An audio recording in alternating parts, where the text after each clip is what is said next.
I'll be honest with you, until I did some homework, I didn't know too much about the War of 1812. Let's go into it. The only time since the American Revolution that any nation had ever had control of the U.S. capital is in the War of 1812. British forces, as a retaliation for U.S. forces going into upper what is now Toronto, Ontario, and burning most of the city, responded by attacking Washington, D.C. They burned down the White House, well, back then it was called the Presidential Mansion, and many other buildings in Washington, D.C. They controlled the city for roughly 26 hours. That was right before the storm that saved Washington had come through. Some believe it a hurricane, but we're not really sure. It did spawn a tornado that went down Main Street. Some speculate that this forced the British retreat, however, others think that they were just there to lay waste and then leave, into their ships that were now badly damaged from the hurricane. What's interesting is that during the War of 1812 a unit was formed, the 22nd Infantry Regiment. The 22nd Infantry Regiment fought in every major conflict the U.S. had from the War of 1812 until the Global War on Terror. They stormed Utah Beach at Normandy.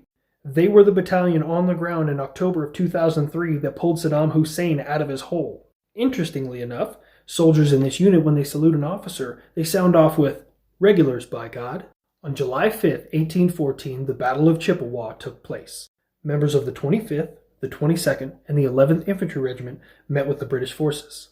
Considering most of these U.S. forces were clad in gray, the British forces didn't really hold them in a high regard, and considered them to be militia.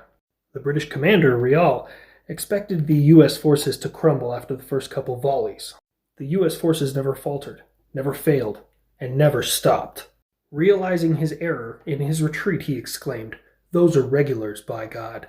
Now this was far from a strategic victory for the United States, but it was a bit of a turning point for us. The British would never really underestimate our forces ever again, and some people would get the privilege to serve in that iconic infantry regiment for years to come. Some people like me, who were part of 1st Platoon Delta Company, 1st Battalion, 22nd Infantry Regiment. I got the privilege to be a part of a long line of fighters in 2010 when we went to Malajad, Afghanistan as part of Task Force Nemesis. Regulars, by God.